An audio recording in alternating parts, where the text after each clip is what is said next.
Amén. La parábola de la oveja perdida está en Lucas 15, del 1 al 7, y también en Mateo hay una referencia de esta misma parábola. Así que si lo puede buscar conmigo o lo podemos leer de aquí, esta versión es la nueva versión internacional en español. Así que para los que les gusta la Reina Valera, más tarde le traigo Reina Valera también.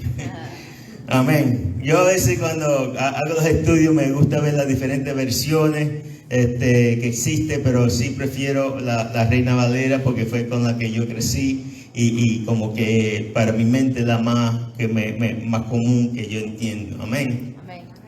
Así que leamos.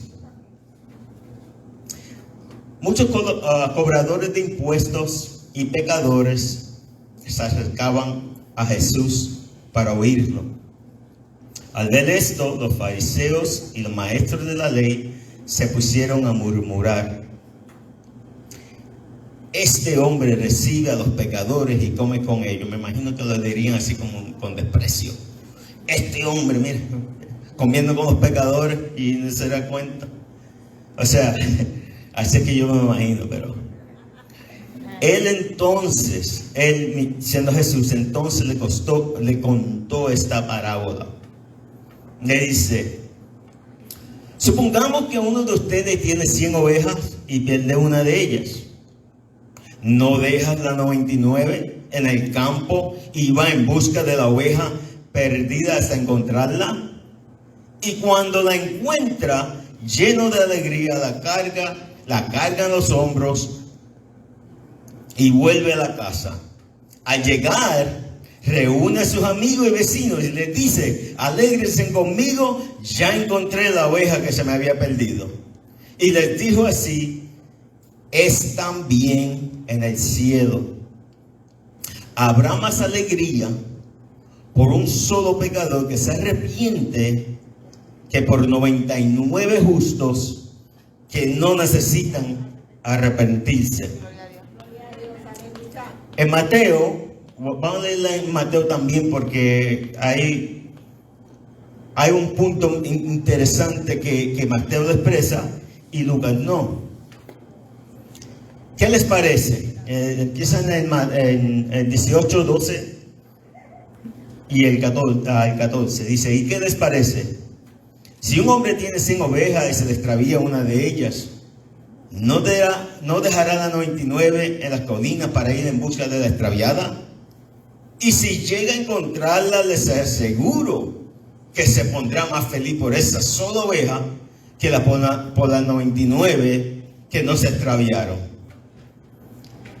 Así también el Padre de ustedes que está en el cielo no quiere que se pierda ninguno de estos pequeños. Que el Señor añada bendición a su palabra. Qué lindo, ¿verdad? A veces me llama la atención de cierto aspecto de la palabra. O sea, vemos como esta parábola el Señor la usa porque le está comparando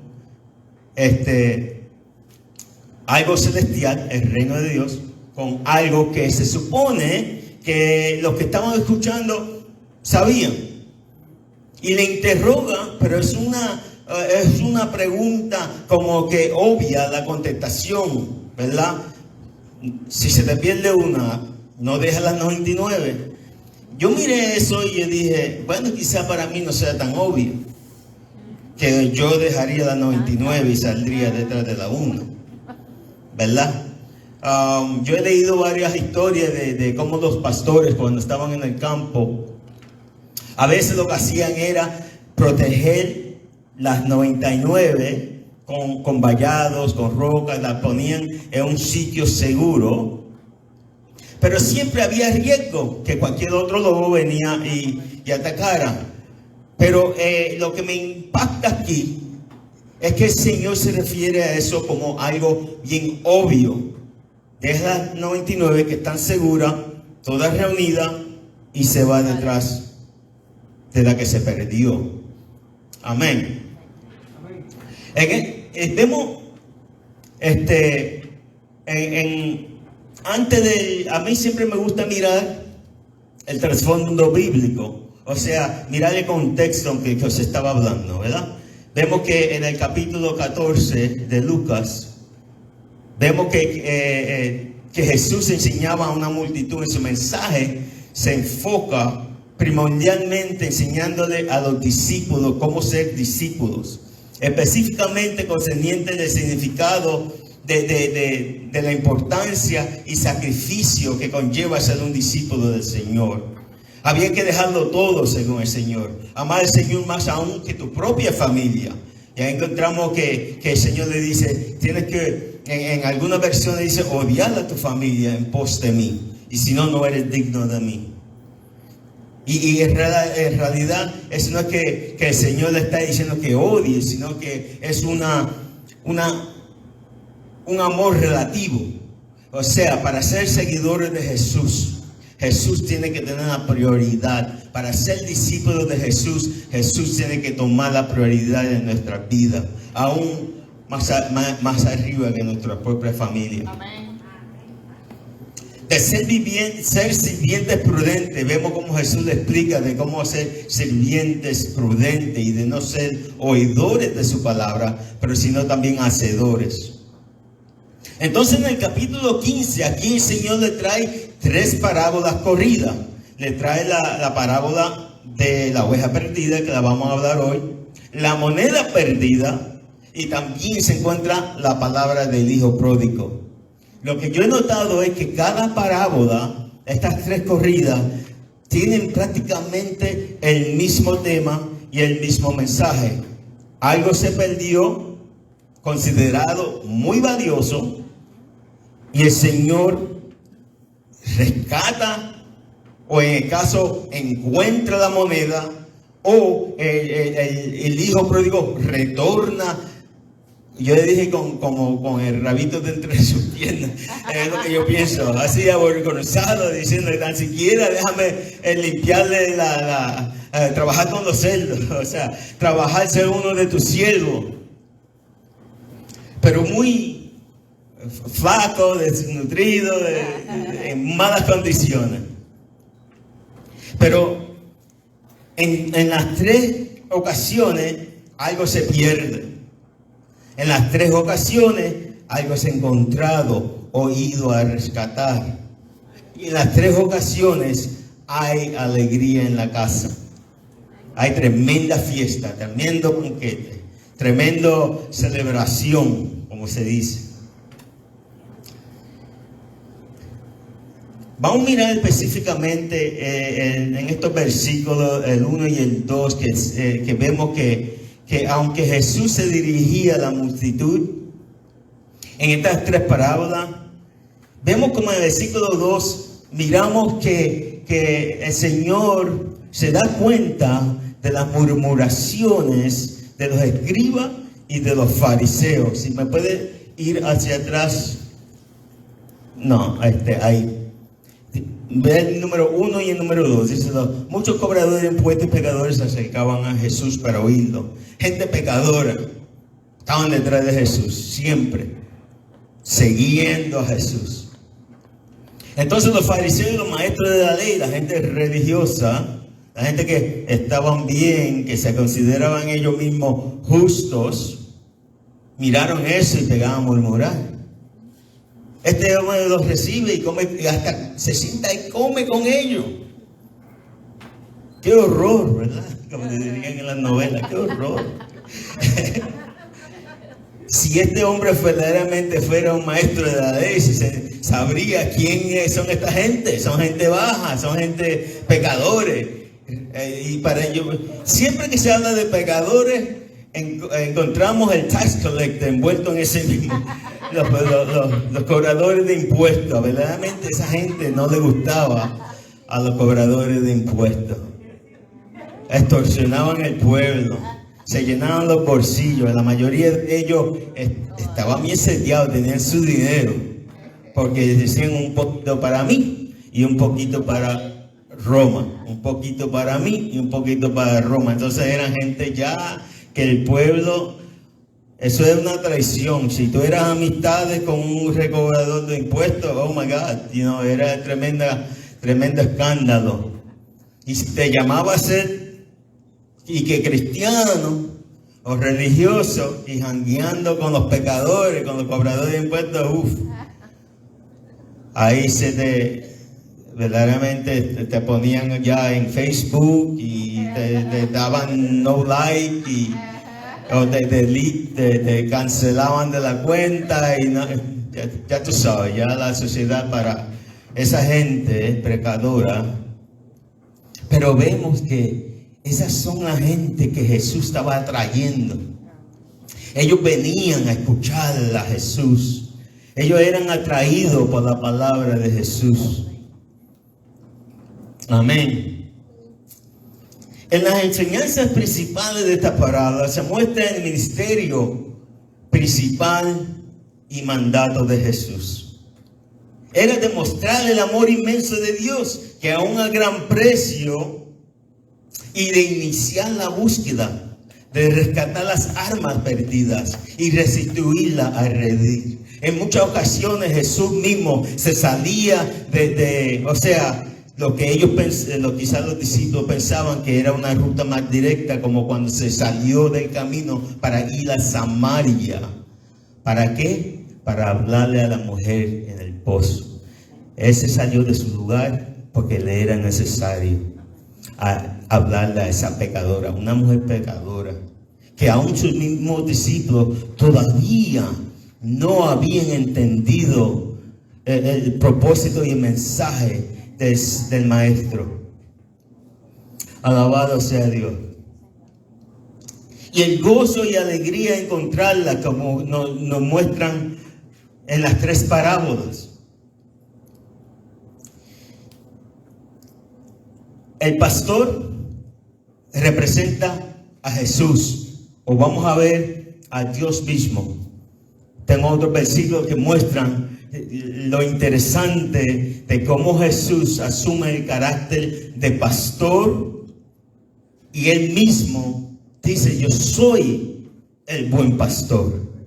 Pero ese mismo nombre de pastor ya estaba otorgado a Dios Padre, a Jehová de los ejércitos. Y yo me imagino que Jesús sabía esto concerniente a la gente religiosa, que le iba a estar malo que él mismo se llamara yo soy el buen pastor. Pero ya vamos a ver. En las 99 en el redil, en esta parábola, representan a los justos, ¿verdad? La palabra le llama justos. Puede ser que representaban a los que creían ser justos, o sea, los judíos que, ¿verdad? Se sentían que estaban bien con Dios. Pero sabemos que más tarde en el Nuevo Testamento que ninguno es justo, sino es el que acepta la sangre y el sacrificio del Cordero.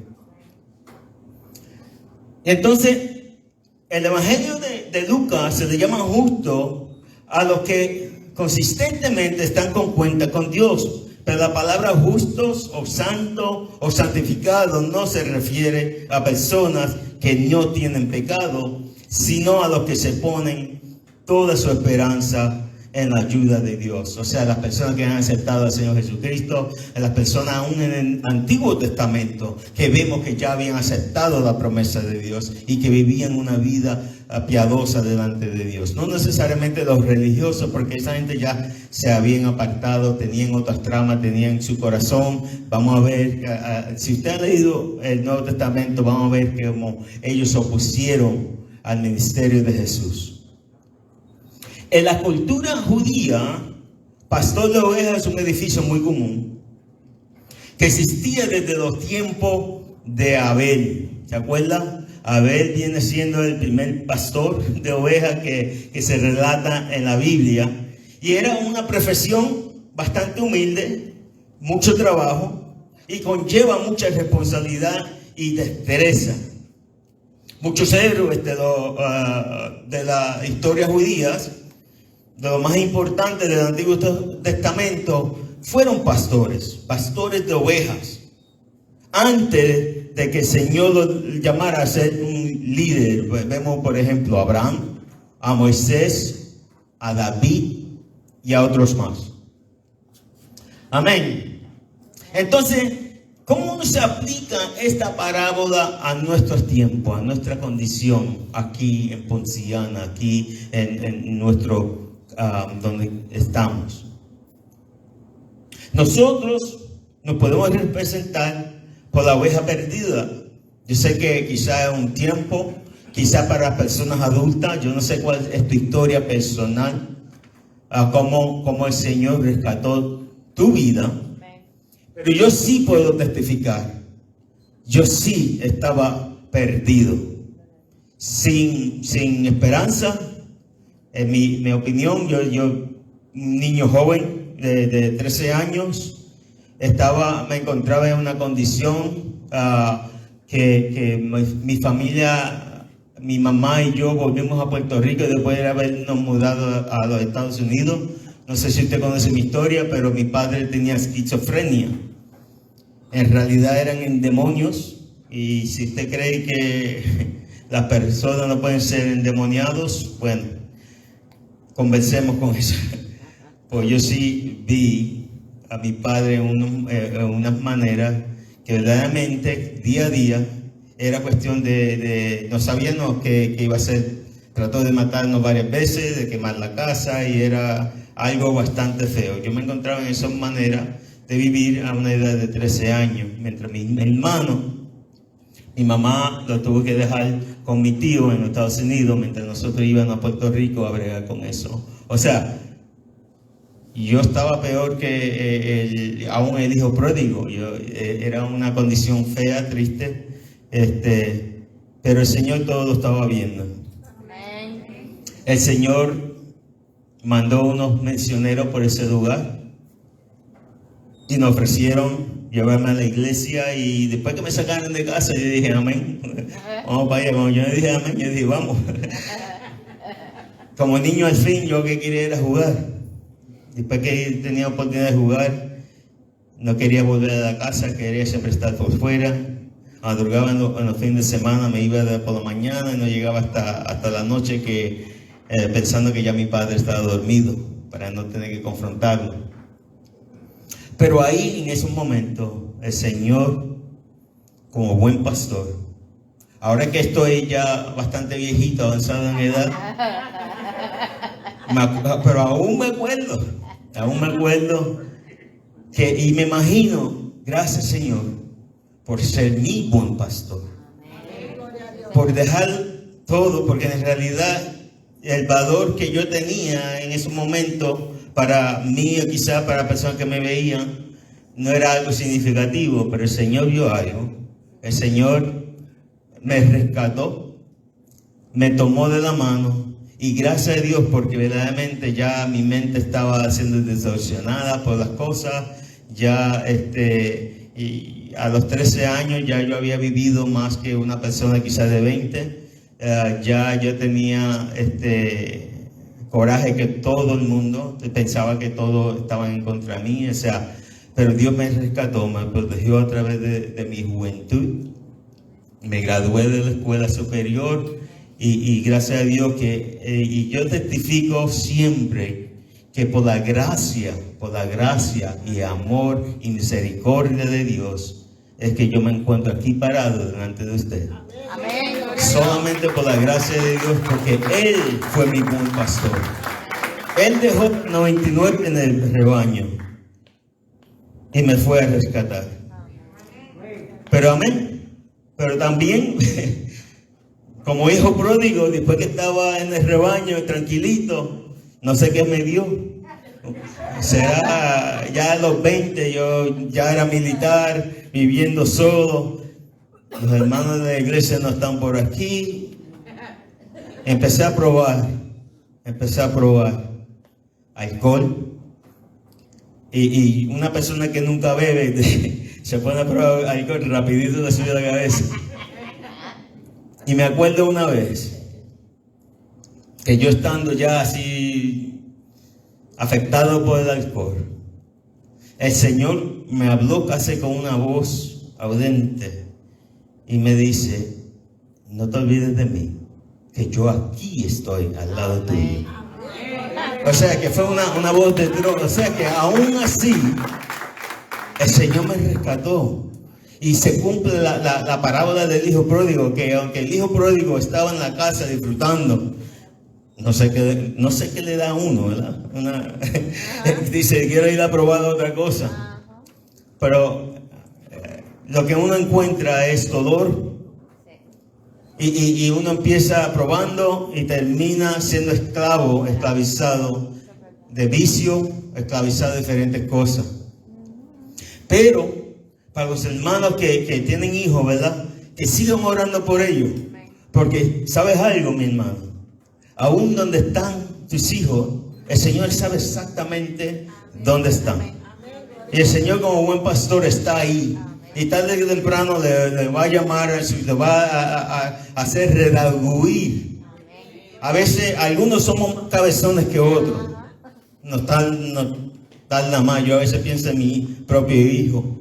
Que a pesar de que creció en la iglesia, cuando él tuvo su libertad, como se dice, y todavía es rebelde. Y él me dice, Dad, yo sé que lo que tú me vas a decir, porque siempre es lo mismo que me dice. Y yo le digo, hijo, es que no tengo ninguna otra contestación. No tienes que aprender y pasar por el dolor que estás pasando. No es necesario pasar por esos dolores. Ya hay otros que lo han pasado. Aprende, chico, aprende. Se te sigue metiendo en el mismo, haciendo y cometiendo el mismo error. Y yo le digo, ¿tú quieres que algo cambie en tu vida? Cambia tu approach. Mírate del otro lado. Da la vuelta, no sigas por el mismo camino. Vas a seguir cayendo en el mismo hoyo. Y así es mi historia, mi hermano. Yo no sé si usted quizá tenga una historia similar. A veces una cosa le aseguro, que Jesús es el buen pastor. Si te tiene que ir a rescatar una y otra vez, lo testifico yo mismo. El Señor ha sido misericordioso conmigo y me ha rescatado en muchas ocasiones. Amén. Miren Juan 10, del 14 al 16, como dice, yo soy el buen pastor, conozco a mis ovejas y ellas me conocen a mí. Así como el Padre me conoce a mí y yo lo conozco a Él, yo doy mi vida por las ovejas. Tengo otras ovejas que no son de este redil y también a ellas debo atraerlas. Así que ellas escucharán mi voz y habrá un solo rebaño y un solo pastor. Amén, qué lindo. El Señor aquí le estaba hablando a sus discípulos, le estaba explicando el ministerio a los gentiles. Nosotros somos esas otras ovejas, que somos de otro redil, pero que el Señor desde su primera intención, desde Génesis, desde ya Dios tenía en su mente rescatarnos a ti y a mí. De ir donde quiera que estemos, de pasar por culturas, por pueblos, por naciones, no importa donde tú te hayas encontrado, el Señor ya tenía planes contigo de irte a rescatar. De irte a rescatar donde quiera que tú estés. Y si tú te tratas de hacer fuerte y te quieres ir por acá, allá el Señor va y te rescata, porque allá te va y te manda un misionero donde tú creas que estás solito. El Señor te está hablando y te manda a alguien que te diga, espérate, ¿y tú no eres cristiano? ¿Qué tú haces aquí? O sea, Dios es tremendo. Él ama lo suyo, es celoso con lo suyo. No te creas que te puede ir a esconder. Donde quiera que estés, donde quiera que nos encontremos, ahí está Dios. Ahí está Dios. Y Dios llama. Y sabes algo, cuando Dios llama, usted sabe, usted conoce que es su voz. Usted va a reconocer su voz. Es algo lindo. En otro pasaje dice que el pastor la llama por su nombre. Cada una de las ovejitas, yo digo, a veces yo hablando así con Virgen y nos ponemos a hablar así de los perritos, ¿verdad? Que son tan inteligentes a veces, que tienen cada personalidad cada uno y que son que conocen su nombre y ellos le hablan para atrás a uno. Son tan graciosos que uno sabe lo que ellos están diciendo y uno los conoce porque son de uno y ellos conocen a uno, ¿saben? Y así me imagino que en los tiempos de antes era la relación del pastor y sus ovejas. Las conocía por su nombre, las conocía por su característica y las cabezonas. Yo leí, no sé si es verdad, o sea, yo acuérdense que no todo lo que uno lee en la internet lo puede creer. Pero encontré una información que decían, mira, en los tiempos de antes algunos pastores lo que hacían con las ovejitas estas que les gustaba brincar la cerca y les gustaba irse a sola, ellos les rompían una patita. ¿Para qué? Es la lección, según lo que yo leí. ¿Usted creado o no? No fue que lo leí en la Biblia, lo leí en la internet. Les rompían la patita. Entonces cuando iban y buscaban, esa ovejita se ponía bien pendiente, dependiente del pastor, y el pastor la cuidaba, le daba caso, una atención especial a esa ovejita, y iba sanándola y mansándola, y después de pasar esa tragedia, ya la ovejita se quedaba al ladito del pastor, ya no salía corriendo. ¿Por qué? Porque ya había confiado tanto en el pastor y a veces, yo digo, a veces nos pasa eso. A veces salimos queriendo pensando que podemos hacer las cosas solo, sin la ayuda de Dios, o fuera de la iglesia, o hacer las cosas propias por nuestra propia cuenta, y lo que hacemos es un desastre. A veces nos rompemos las patitas, y si es una patita, pues tan siquiera es eso, pero a veces son las personas con quien amamos, herimos los que están alrededor, cometemos errores graves, que verdaderamente a veces se toma mucho tiempo en sanar ciertas heridas. Se toma mucho tiempo en sanar muchas heridas. Yo me acuerdo cuando joven, tenía un maestro de jóvenes, él me dio una ilustración una vez que siempre se me ha quedado, y mira que ha pasado años. Y él me decía, mira, el pecado es como, él me dijo, coge un 2x4, un pedacito de 2x4, y clávale un clavo. Y yo le clavé el clavo, ok. Y entonces, el clavo es el pecado, y el 2x4, el 2x4 eres tú. Entonces tú cada vez que peca, al tiempo pues te arrepientes, le pides perdón al Señor y el Señor te quita el clavo. Y vuelve más adelante y le mete otro. Y cae en pecado de nuevo y es otro clavito. Y sigue así. Imagínate esta tabla, pero ¿qué se queda? A veces las cicatrices. Entonces me dice, mira esta tabla y mira una nueva. O sea, y a veces... esta ilustración me acordaba y yo decía, pero si uno una rellena y la lija y ahora que sea un poquito de madera. Pero, imagínense uno pasándose lija todo el tiempo, mi hermano. O sea, hay pecado, mi punto es este. Mi punto es este. Hay pecado que dejan heridas profundas, que dejan huellas. Que sí, el Señor te perdona el pecado, el Señor lo perdona. Pero el dolor que a veces tú haces sufrir a otros, a veces el dolor que te trae a ti mismo, a veces el dolor y las cicatrices que se quedan en la familia. Amén. Pero Jesús es el buen pastor. Y no te va a dejar perder. Y Él te va a ir a rescatar. Como le dije, a veces nuestra vida personal se parece más al hijo pródigo que de la ovejita desobediente por ser inocente, por ser averiguado. Es la palabra que me viene a la mente, perdone. Sale a hacer su mundo y allá cae, allá se encuentra con el lobo. ¿Ah? Acuérdese, mi hermano. Yo no sé qué usted piensa, pero el enemigo de las almas es real. La palabra mismo dice que el Satanás está como león rugiente, queriendo devorar. Acuérdese que la función de Satanás es de acusarlo a usted en contra de Dios. Usted es un ser lavado por la sangre del Cordero, es redimido, es comprado a gran precio. Y si usted cae en pecado, va a estar seguro que Satanás va a venir a acusarte. Oh, mírate tú pretendiendo estar en la iglesia y todo con tu chaleco, lo que sea, santito, pero yo vi lo que tú hiciste.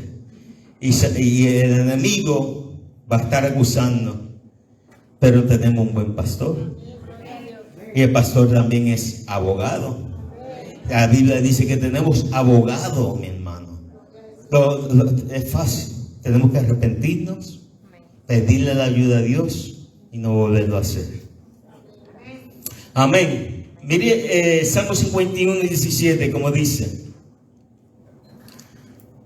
los sacrificios de Dios son el espíritu quebrantado, al corazón contrito y humillado no despreciarás tú, oh Dios. Amén. Yo me he arreguindado de esta promesa, mi hermano. Un corazón contrito, un corazón verdaderamente arrepentido, Señor, te recibe. Yo me acuerdo de una ocasión, la historia de los discípulos decían: pero ¿cuántas veces, Señor, debo de perdonar? ¿Cuántas veces? 70 veces sí, Señor. Y ellos dicen: no, 70 veces 7. Y yo no sé si ellos gente sabían multiplicar, porque la mayoría de los discípulos eran pescadores. Pero cuando dice así, decía: wow, es mucho. ¿Cuántos saben cuánto es 70 veces 7? Es bastante. Pero nada, si tú le preguntas 70 veces 7, multiplicado por 70 más. Entonces, la idea es que Dios verdaderamente está buscando corazones sinceros. No está buscando perfección en ninguno de nosotros. El Señor sabe, nos conoce desde antes de nosotros haber nacido. Cuando éramos ya un gusanito en el vientre de la madre, dice la palabra que ya el Señor te conocía. Cuando tú eras un fetus, ya el Señor te conocía. Amén. El Señor sabe dónde tú vas, por dónde, toda tu experiencia, toda tu historia. No, Dios, Jesús no se sorprende. No es, a veces nosotros nos sorprendemos con nosotros mismos, pero Dios no se sorprende. Segundo de Corintios 7 dice: ahora me gozo porque no hayáis sido contristados. Esto lo dice, aquí vamos a ver cómo Pablo lo mira. Dice: ahora me gozo porque no hayáis sido contristados, sino porque fuiste contristados para el arrepentimiento. O sea, Pablo aquí se está gozando con esta gente, no porque están tristes, sino porque están tristes, o sea, que lo lleva esa contristeza al arrepentimiento. Porque habéis sido contristados según Dios, para que ninguna pérdida padezcáis por nuestra parte. Porque la tristeza es según Dios, produce arrepentimiento para salvación, de que no hay que arrepentirse, pero la tristeza del mundo produce muerte. ¿Cuántas veces lo vemos, mi hermano? A veces, yo me acuerdo, mi papá, él siempre fumando, me decía: Yoito, tú nunca que yo te encuentre con cigarrillo en la boca, jamás te encuentre con cigarrillo en la boca. Yo sé que esto es malo, que no es bueno, pero yo sé que es fumando. Hay veces que aún los mismos alcohólicos saben que se están haciendo daño, pero no les lleva al arrepentimiento.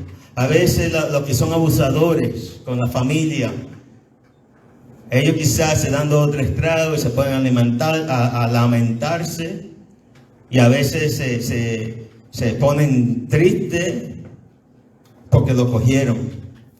O a veces cuando el policía nos para porque va uno muy deprisa y va uno exceso de velocidad, nos ponemos tristes porque nos cogió el policía, no porque a veces estamos violando la ley. Amén. Así que como Pablo lo dice, la tristeza que conlleva al arrepentimiento, esa es el tipo de corazón que agrada a Dios, porque te lleva al arrepentimiento. Entonces, ¿cómo lo podemos aplicar esto en cuestión de esta enseñanza de la oveja perdida a nuestra iglesia? ¿Cómo debe ser nosotros como iglesia? ¿Cómo debe ser nuestra actitud? La iglesia en la parábola es representada por las 99 que quedan en el rebaño. O sea, en esos tiempos, el pueblo de Dios de Israel, o los que se fueron de los apóstoles de Jesús, que aceptaron a Cristo como el Mesías, como su Salvador. Entonces, ¿cómo debe ser nuestra actitud hacia las ovejas perdidas? ¿Cómo debemos hacer? Piénselo, no me tienen que contestar. ¿Cómo debe ser nuestra actitud cuando son regresadas por el Señor a redimir? Aquí la parábola del hijo pródigo nos da un poquito más claridad. Muchos reaccionamos al comportarnos como el hermano mayor. A veces, lamentable que sí. Así estaban reaccionando judíos religiosos en esos tiempos. Ese era el punto que Jesús le quería hacer. Lo que deberían hacer es alegrarse porque un alma perdida volviera a redimir. ¿Y qué hace a veces la sociedad? A veces la misma iglesia es señalar y apuntar y hacer comentarios en Facebook y en las demás, o Snapchat o las demás cosas.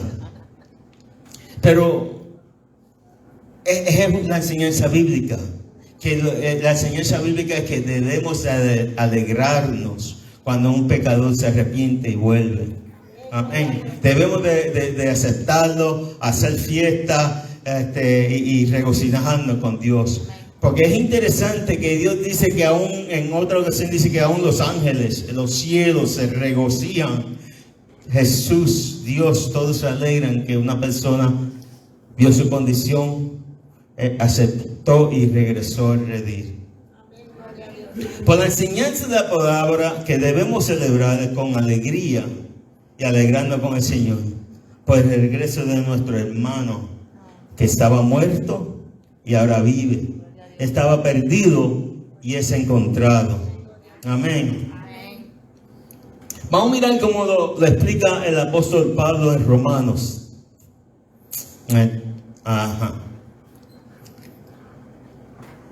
Tengo páginas grandes, pero es para poderla ver, para decir la letra más grande. Amén. No se asusten. Dice el 9. ¿Qué pues? ¿Somos nosotros mejores que ellos? Le está diciendo a los apóstoles o a los seguidores de Pablo. ¿Somos nosotros mejores que ellos? En ninguna manera. Pues ya hemos acusado a judíos y a gentiles que todos están bajo el pecado. Y dice Pablo, como está escrito, no hay justo ni aún uno. No hay quien entienda, no hay quien busque a Dios, todos se desviaron, unos se hicieron inútiles, no hay quien haga lo bueno, no hay ni siquiera uno. Sepulcro abierto es su garganta, con su lengua engañaron, veneno de áspides hay debajo de sus labios, su boca está llena de maldición y de amargura. Sus pies se apresuran para derramar sangres, quebranto y desventura hay en sus caminos, y no conocieron el camino de paz. No hay temor de Dios delante de sus ojos. Pero sabemos que todo lo que la ley dice, lo dice a los que están bajo la ley para que toda boca se cierre y todo el mundo quede bajo el juicio de Dios. Ya que por las obras de la ley ningún ser humano será justificado delante de él. Porque por medio de la ley es el conocimiento del pecado. En otro decir, de esa lista, antes del Señor rescatarnos, en ese grupo estábamos nosotros, mi hermano. Y a veces hay que mirar a esa persona que aún está ahí con un poquito de compasión, yo diría. Un poquito de compasión, porque también nosotros estábamos ahí. Y dice en Romanos 23, por cuanto todos pecaron, están destituidos de la gloria de Dios. Y eso nos incluía a nosotros, antes de ser lavados por la sangre del Cordero. O sea que el valor que Dios mira a las almas debe ser nuestra misma perspectiva como iglesia. Saber que a veces, yo me acuerdo allá cuando en la iglesita de Poza, del barrio de San Sebastián, barrio Poza en San Sebastián, siempre llegaba un borrachito en los cultos de los viernes, que era el culto de los jóvenes allá donde yo me criaba, y se sentaba atrás. Y yo me acuerdo la primera vez que entró, tú sabes, estaba así tambaleando, se cayó, se iba a sentar en la silla y se cayó de la silla. Y entonces los hermanos Ujiera, habían uno que estaba bastante fuertecito, lo quería coger y sacarlo afuera. Y el pastor le dijo, no, déjalo, siéntalo ahí, déjalo tranquilo. Y todos los viernes lo esperábamos. Y él, viernes tras viernes, venía borracho, se sentaba atrás. Amén. Con el tiempo ya no estaba tan borracho. Con el tiempo, en una ocasión, un servicio evangelístico pasó al frente y dio su vida a Cristo. Amén. Así que hay que tratar a las personas con un poquito de compasión, aunque estén en pecado, aunque parezca que no tienen, tú sabes, que no tengan. Tú sabes algo, mi hermano, el milagro más grande que yo he podido observar, que yo he podido ver con mis propios ojos, ha sido transformar una alma pecaminosa a una alma que sirve a Cristo. Es el milagro más grande que yo he visto en mi vida. Sí, la sanidad divina es linda y es poderosa y nos gozamos con eso. Pero tú sabes lo que es cambiar a una persona. Limpiarlo. Una persona que haya estado tan atada por los pecados, por los vicios, que todo el mundo le tiene miedo. Pero lo único verdaderamente puede entrar en la mente, renovar la mente, es quitar ese corazón de piedra y poner un corazón de carne, es el Señor Jesucristo. Amén. Gloria a Dios. Alabado sea Dios. Así que nuestra misión evangelística como iglesia, vemos en Marcos 16 que creo que 3 de los evangelios mencionan la misión de la iglesia.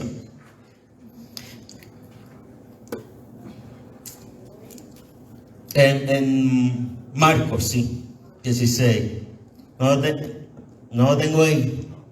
Ok, lo voy a leerle acá. Fue que se me saltó entonces, se me escapó Marcos. El 16 dice, finalmente se apareció a los 11 mismos, estando ellos sentados a la mesa, y les reprochó su incredulidad y dureza de corazón. Aquí está hablando de Jesucristo. En los últimos días de su ministerio en la tierra, se le acercó a los discípulos, a los 11 esta vez, los cogió todos juntitos, porque habían algunos de ellos que no habían visto que él había resucitado y estaban medio dudosos. Me dicen, yo no lo vi, yo no sé, esto como que me suena a cuento bobo. Pero el Señor, cantando juntitos, le dice, aquí estoy. Y les reprochó su incredulidad y les dijo, id por todo el mundo y predica el evangelio a toda criatura. El que creyere y fuera bautizado será salvo, al que no creyere será condenado. Amén. Y 17, y esta señal seguirán a los que creen en mi nombre, y echarán fuera demonios, hablarán nuevas lenguas, tomarán en sus manos serpientes, y bebiera cosa mortífica no les haría daño. Sobre los enfermos pondrán sus manos y sanarán. Amén. En el otro evangelio, después que le dice, ir por todo el mundo, dice la palabra, y estaré con ustedes todos los días hasta el fin. Creo que Mateo es el que termina en esa frase. Aquí el Señor le está diciendo, esta es la evidencia que yo estoy contigo. Esta es la evidencia, porque no es por poderes humanos, sino porque ellos van a nombre del Señor. Nosotros como iglesia, el Señor es el que tiene el poder. Solamente tenemos que ser el vehículo para predicar el evangelio de Dios. De seguir donde quiera, individualmente, donde quiera que estemos. El Señor va a abrir puertas, a veces son conversaciones que uno no piensa que van a ocurrir, pero el Señor va a tocar tu corazón y es mejor que uno responda a la buena. Y vas a tener que hablar y dar tu testimonio. Y solamente no es muy complicado, es solamente decir lo que Dios ha hecho en tu vida. Porque tú crees. ¿Quién es Dios para ti? ¿Quién es Jesucristo para ti? Amén. Especialmente en esta sociedad, en este país donde estamos viendo un ataque, mi hermano, como verdaderamente nunca antes en este país, en contra de las cosas de Dios, en contra de la ley divina, en contra de las instituciones que han fundado esta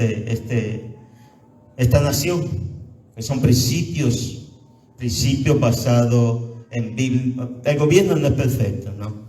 Ni te aseguro que no hay político que sea honesto, porque si no, no fuera político, sea como un abogado. Digo yo generalmente, quizá haya uno o dos, pero yo en realidad no conozco a ninguno. Pero si usted, la Biblia dice, maldito el hombre que confía en otro hombre, así que si alguien está hablando,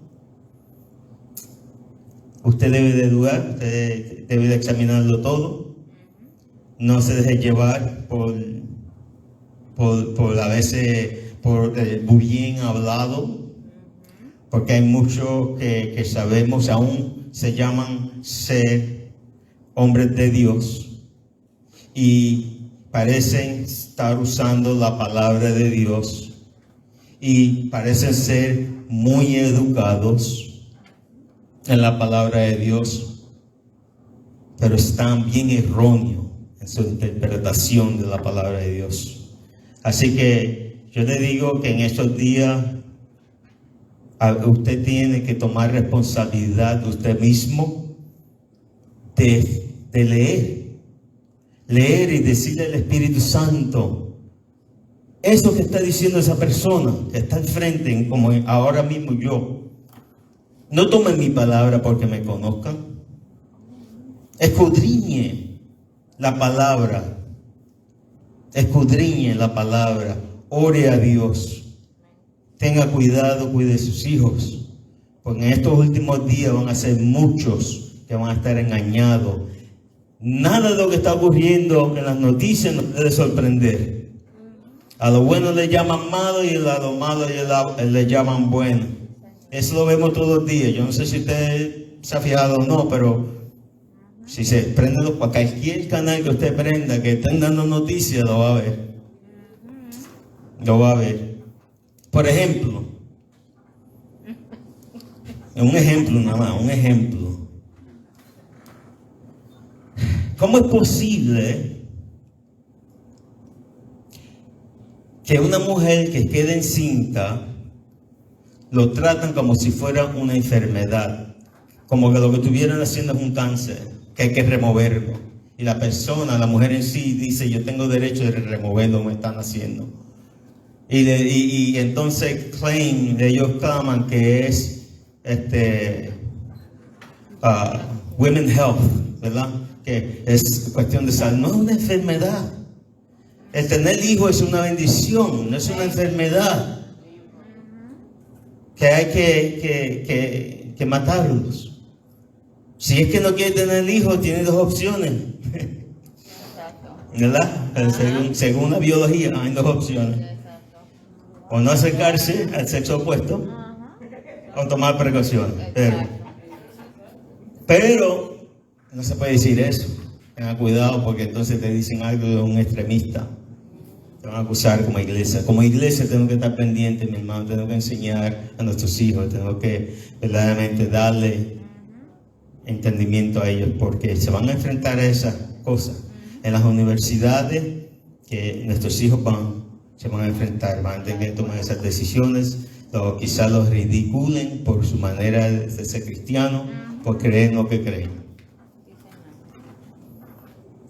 Entonces, el número 4, ahora va lo bueno. Ok, ya estamos terminando, lo prometo, ya estamos terminando. Me quedan solamente... Vamos a decir. Esta parábola también nos revela el carácter de Dios. Dios es el que inicia la búsqueda. Dios es el que encuentra al pecador ahí donde el pecador está. Lo limpia, lo levanta, lo restaura.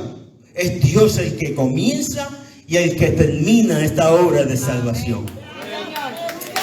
Yo no sé cómo hay posibilidad que alguien piense, yo tuve algo que ver, que yo diga, yo contribuí algo para mi salvación, o que si yo me acuerdo como yo en la condición que yo estaba que yo no podía hacer nada por mí mismo, estaba destruido. La mayoría que viene, no sé, como le dije, no sé cuál es tu historia personal, pero yo he oído testimonios de las personas que están destrozados, están lo más bajo, que ya de ahí para abajo no hay nada más, que se encuentran sucios, que se encuentran de una manera que han herido, que se sienten destrozados.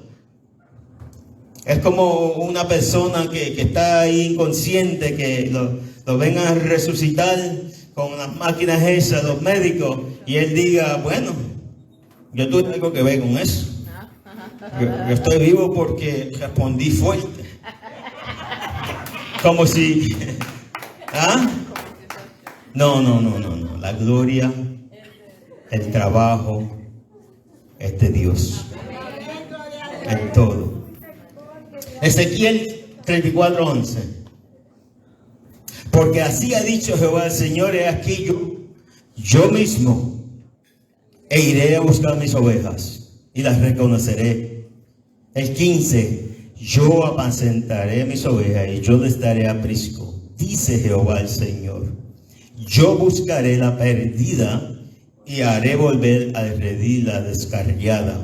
Vendaré la pierna quebrada y la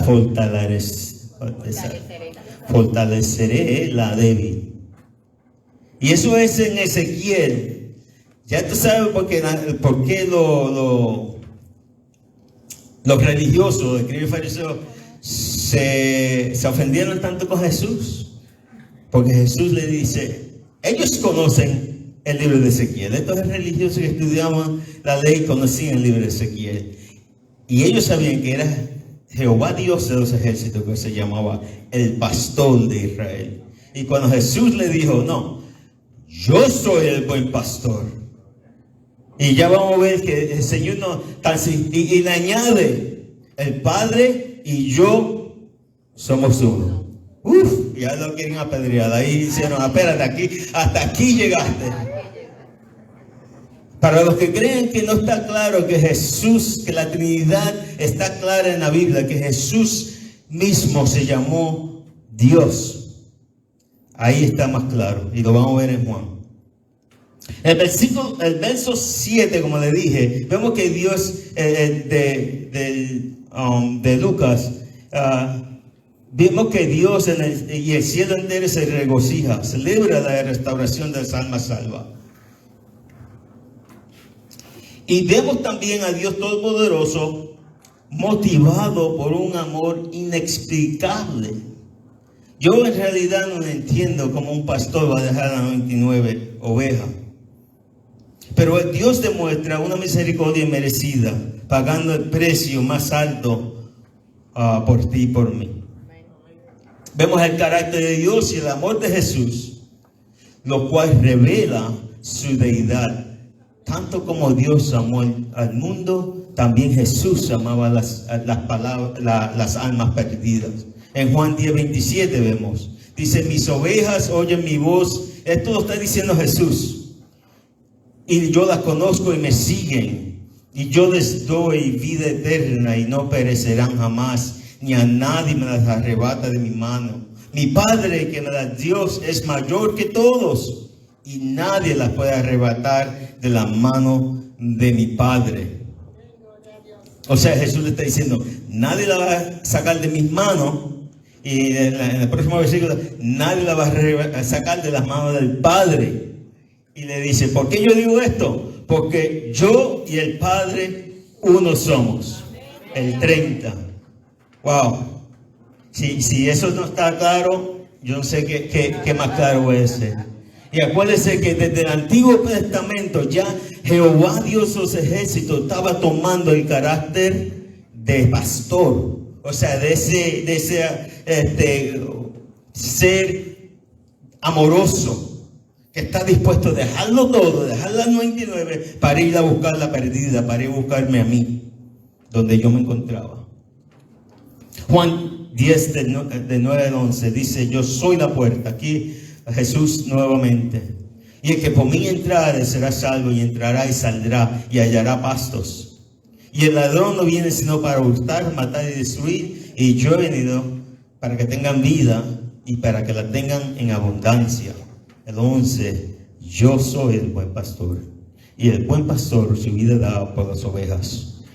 Y lo interesante es que aún el Señor Jesús compartiendo esto con los discípulos, todavía ellos se sorprendieron cuando Él dio su vida en la cruz del Calvario. Muchos de ellos decían: espérate, entonces no te va a amar. Pero es como que si no estuvieran escuchando desde el principio en la parábola: yo soy el buen pastor su vida da por las ovejas. En Ezequiel 34 dice: yo salvaré a mis ovejas, aquí es Jehová Dios, y nunca más serán para rapiña. Juzgaré entre oveja y oveja, y levantaré sobre ellos a un pastor. Fíjate ahora, esto es un tipo de profecía, que aún en Ezequiel sabemos que es uno de los mayores profetas. Y él las apacentará. ¿Y quién es ese? Mi siervo David. Entonces se refería al rey David, sino al descendiente directo de David. ¿Quién es el rey de David? Mi siervo David. Se cumplió en Jesús. Amén. Y él las apacentará, y él les será por pastor. Y yo Jehová les seré por Dios, y mi siervo David príncipe en medio de ellos. Yo Jehová he hablado, dice el versículo, por si acaso tenía duda que si era el profeta o era Dios mismo hablando. Aquí el Señor en el Viejo Testamento explicándole al pueblo que van a tener un buen pastor. Y ese pastor es descendiente de David. Y esa profecía se cumple en la persona de Jesucristo. En Jeremías 3:15 dice: yo os daré pastores según mi corazón. Ahí está, yo digo, pero ¿quién se parece más a Dios que Jesucristo mismo, que es el corazón de Jesucristo? Amén. Que os apacentará con ciencia y con inteligencia. Amén. Verdaderamente ahí se cumple. Nuevo, para concluir, mi hermano, esta parábola es un llamado a nosotros los líderes de la iglesia y la iglesia en general, que seamos proactivos, no solo predicando en el Evangelio de Jesucristo a todos los perdidos, sino también ser proactivos en proteger y recuperar a los miembros de la iglesia que por una razón u otra se extravían. A veces por algún chisme, por alguna cosa. Ya sabemos que hay gente que son sensibles, pero ser paciente con nuestros hermanos. A veces la enseñanza de Papá Dios es bien clara. Dice que seamos humildes de corazón, que no estemos así con chismes por mucho tiempo, que nos declaremos que si tenemos que ir a pedirle perdón, pidamos perdón, porque el Señor lo que quiere es, se alegra cuando estas ovejitas vuelven a redil. Y nosotros nos debemos alegrar también.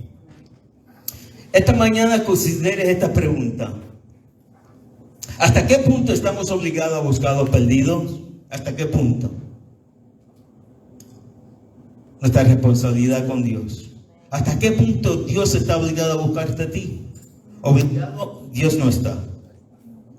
Pero lo vemos, como le he testificado en mi propia vida, vez tras vez, tras vez, tras vez. Y en muchas ocasiones, la vida de muchas personas son así. Pero cada vez que hay un corazón sincero, un corazón contriste, Dios te vuelve y te trae, te cuida, te venda las heridas, te mima, te enseña, te busca, te bendice. ¿Qué debería motivar al cristiano en esta búsqueda? ¿Qué debería? Que nuestro corazón sea como el corazón de Jesús. Que nuestro corazón sea como el corazón de Jesús. De orar por esa persona. De no ser piedra de tropiezo para alguno. El Señor en otra ocasión nos llama a los pequeños, ¿verdad? Que a veces uno como cristiano dice ser maduro, pero a veces es pie de tropiezo para otro que quizás no sea tan fuerte. Y esto es lo que yo he aprendido en mi largo caminar. Es que a veces, la vida a veces es como una rueda. A veces parece que uno está abajo, siendo atropellado por el peso del carro, pero a veces está arriba y se cree, todo está bueno. Pero ten en cuenta que esa rueda da vuelta de nuevo. Así que dé la mano al que esté en necesidad, que puede ser, Dios no quiera, que algún día nosotros vamos a ir que esté allá abajo y necesitemos un rescate, necesitemos a alguien que esté ahí con nosotros. Tú sabes, hay ciertas cosas que nos pasan a todos seres humanos van a tener tristezas en nuestros días, van a tener gente que se nos enferma, tener parientes que se nos muere por una ocasión u otra, y hay dolor y hay tristeza. Estemos ahí unos para los otros. Estemos ahí. Quizá usted dice la palabra, alégrense con los que se alegran y lloren con los que lloren. Verdaderamente el Señor demostró eso. Quiero cerrar con uno de los salmos más famosos que todo el mundo se sabe. Y para te voy a invitar que te pongas de pie y lo recite conmigo. Quizás usted ya solo sabe de memoria, es el Salmo 23. Pero ahí está. Jehová es mi pastor, nada me faltará. En lugares de delgados pastos me hará descansar. Junto a aguas de reposo me pastoreará, confortará mi alma. Me guiará por sendas de justicia, por amor de su nombre. Aunque ande en valle de sombra de muerte, no temeré mal alguno, porque tú estarás conmigo. Tu vara y tu callado me infundirán aliento. Aderezas mesa delante de mí, en presencia de mis angustiadores. Unges mi cabeza con aceite, mi copa está rebosando. Ciertamente el bien y la misericordia me seguirán todos los días de mi vida, y en la casa de Jehová moraré por largos días. Alabado sea Dios.